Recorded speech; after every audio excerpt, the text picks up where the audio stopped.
Daniel Ricciardo's latest career move fueled rumours about his Formula One future.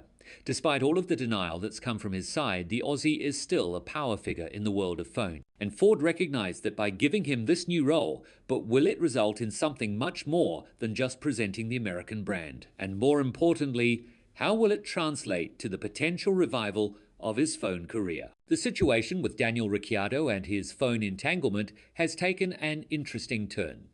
The Aussie accepted a role as an ambassador with Ford. The American company will badge Red Bull's engines from 2026 onwards, so you can easily connect the dots as to how this collaboration happened in the first place. The 8-time race winner is still very much relevant in terms of marketing and popularity in phone, and that's definitely what Ford and Red Bull need heading into 2026 as partners. However, the downfall has been visible, and Ricciardo fell back from the role of being a full-time phone driver.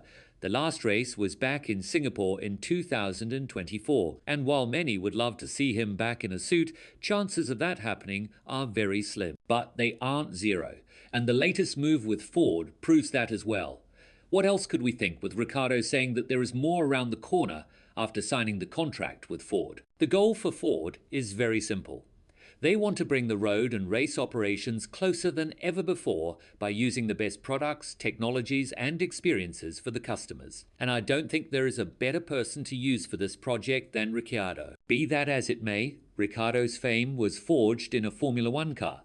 So whenever a situation like this arises, we cannot help but ask, what are his comeback plans? So far, the big positive is that Ricciardo is back and collaborating with Red Bull's most important partner in 2026. And while that itself is not reassuring enough for us to think about a comeback, it leads us in the right direction. Elaborating further on the feeling of having Daniel back in the paddock, Laurent Mekies, the new team principal of Red Bull, said, "It's a family feeling to see Daniel getting back with Ford Racing as part of this adventure.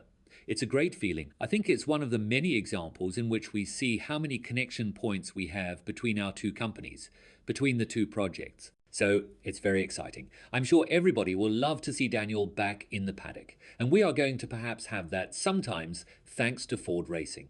Red Bull are in a situation in which they would be more than grateful to have Daniel's services as a phone driver as well, despite all the signs from the Aussie saying that he's done with phone racing. If we are to look at that cursed second driver's seat, we'll notice one very important thing. Tsunoda is last in the Drivers' Championship among the drivers who participated throughout the entire season. The only drivers below him are Doohan and Colapinto. And that's not really a good position to be in as a driver of Red Bull. Conditions are very cruel, and while Mekies is adamant that Tsunoda needs more time, many fear that the clock has already ticked out for the Japanese driver. As for Ricciardo, he couldn't be clearer that his racing days are behind him, and when talking about it to a greater extent, he went on to say, "While my racing days are behind me, my love for anything with wheels will always remain high. And for that, I am proud to be partnering with Ford to become a global Ford Racing ambassador. I'm going to be working closely with the Ford Racing team and specifically focus on the amazing Raptor brand and lifestyle that Raptor has become for many of Ford's customers. The vision is clear, but the dream is still alive. We all know how phone drivers are reluctant when they retire. Some of them might need a bit more time than others, but eventually they all come back to the same conclusion.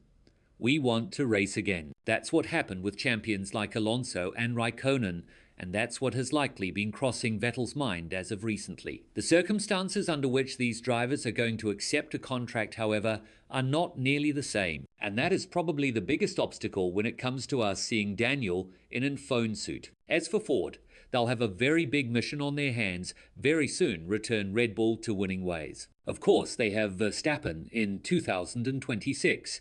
And with the future of the Dutchman still very insecure beyond that, the American brand has been served with a lot on their plate after signing the contract to join Phone, but they are not afraid of the challenge. And while Daniel's primary mission would be promoting the Raptor R, the door for a Phone return is all but closed. When talking about this to a greater extent, the CEO of Ford, Jim Farley, has gone on to say, "We want to build a global juggernaut in off-road enthusiast products. Daniel is a unique person, as we all know.